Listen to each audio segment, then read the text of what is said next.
Aleluias, louvado seja Jesus, nosso Senhor.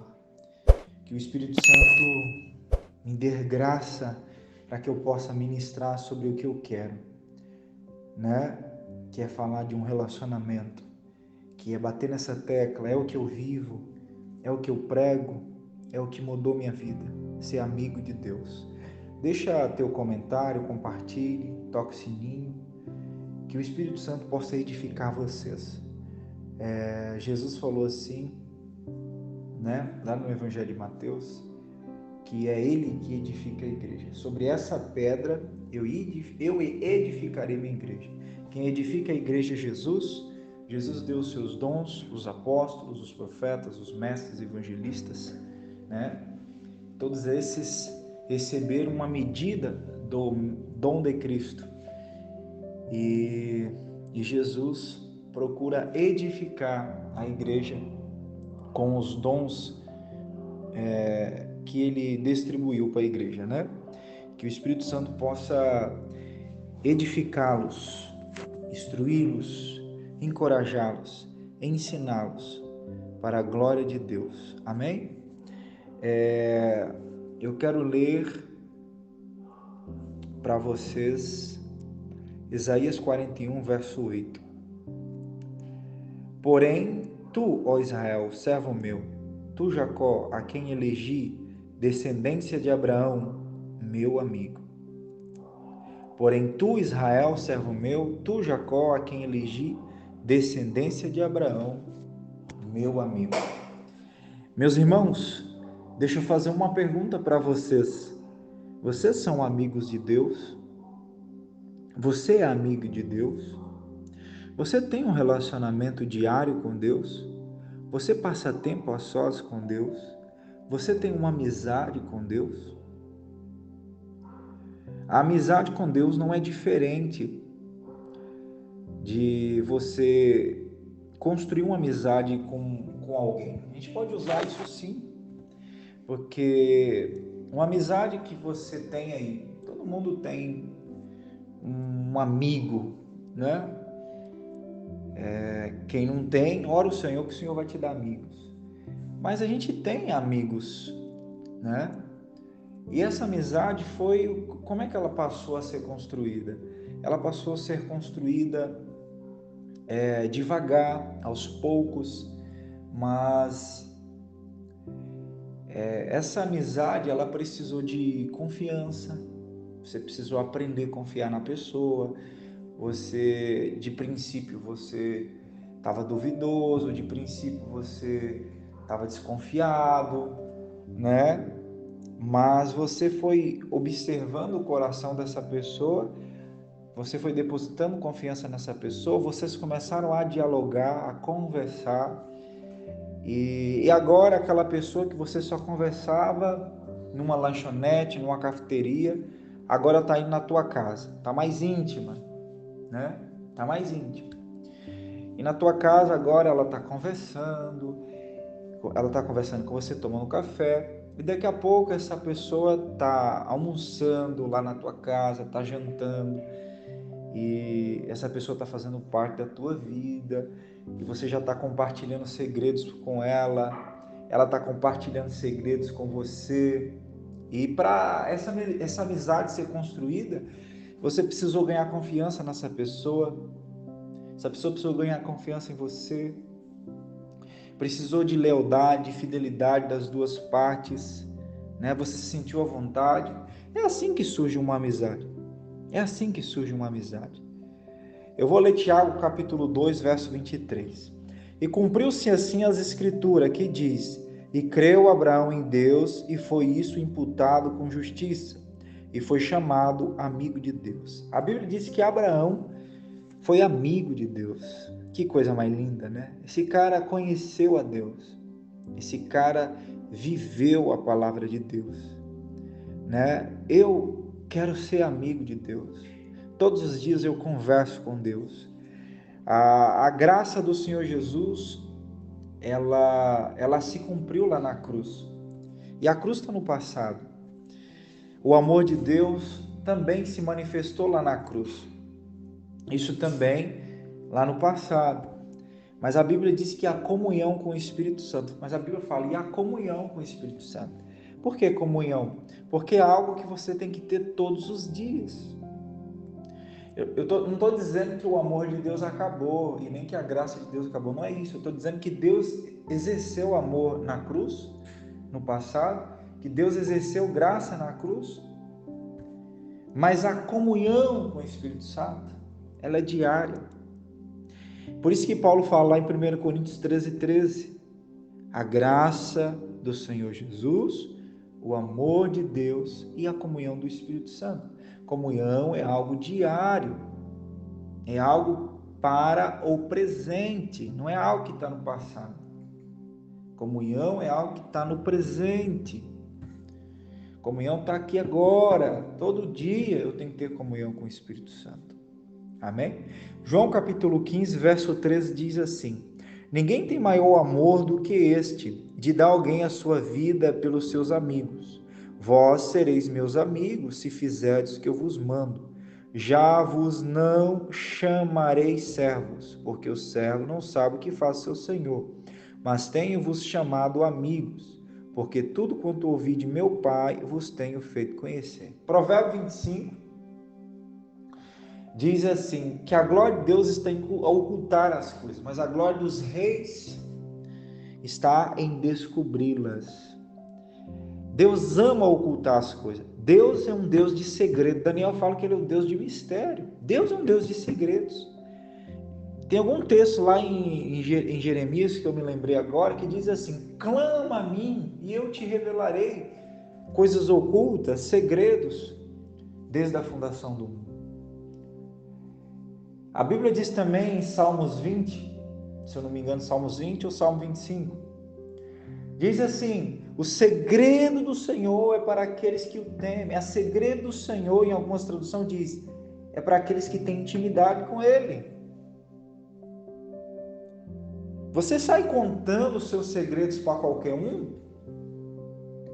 Você sai falando da tua intimidade para qualquer um? Sai? Não. Você faz isso com o teu amigo, com aquele que você considera.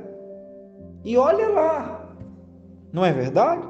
A mesma coisa Deus. Deus tem segredos para te revelar. Deus quer te revelar muitas coisas. Deus quer falar com você.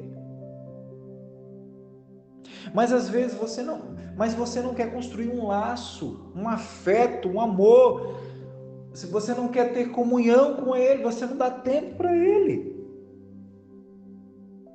Por isso que a gente vê outras pessoas, às vezes a gente fica um pouco enciumado de ver alguém desfrutando de Deus, desfrutando de coisas que você queria desfrutar, mas aquela pessoa talvez não, isso é absoluto, isso é certeza, que essa pessoa vem dando atenção para Deus, essa pessoa vem criando um laço, uma amizade com Deus.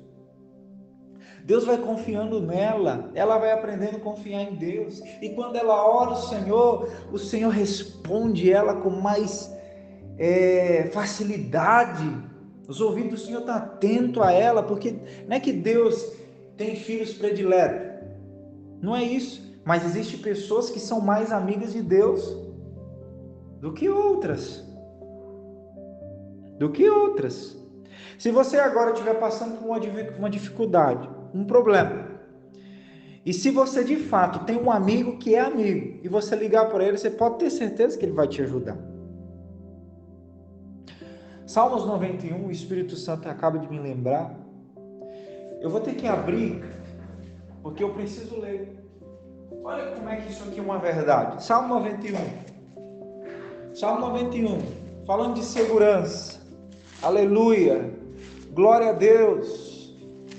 Meu Pai, o Senhor está começando a esquentar.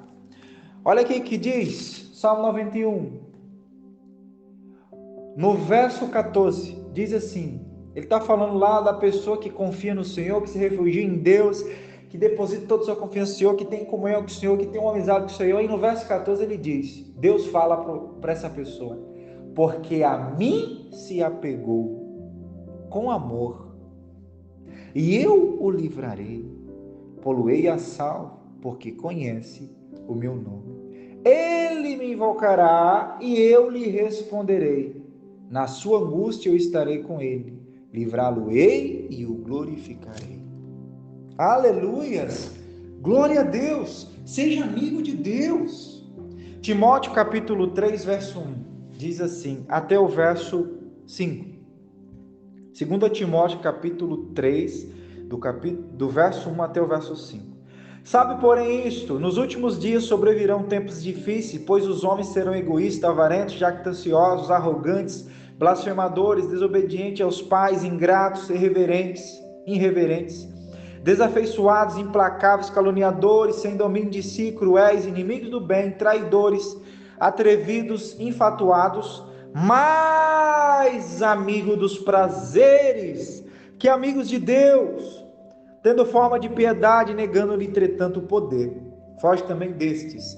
Esse texto aqui não está falando de pessoas que não nasceram de novo, não está falando de mundo, está falando de cristãos, de filhos de Deus. Por quê? Porque o pecador não é amigo de Deus. A Bíblia diz que o pecador, a pessoa que ainda não conheceu Deus, ele é inimigo de Deus por natureza. Então, esse texto não pode estar falando de pecadores. Não pode estar falando do mundo. Esse texto está falando de alguém que é mais amigo do mundo que amigo de Deus. Então, esse cara, ele é amigo de Deus, mas ele tem um amigo predileto. Ele tem uma pessoa que ele ama mais. E essa pessoa é o mundão, a soberba da vida, a concupiscência da carne, a cobiça dos olhos. Então, Paulo está dizendo aqui que os crentes nos últimos dias, que os cristãos nos últimos dias, que os homens nos últimos dias serão orgulhosos, avarentos, implacáveis, mais amigos do mundo do que amigo de Deus.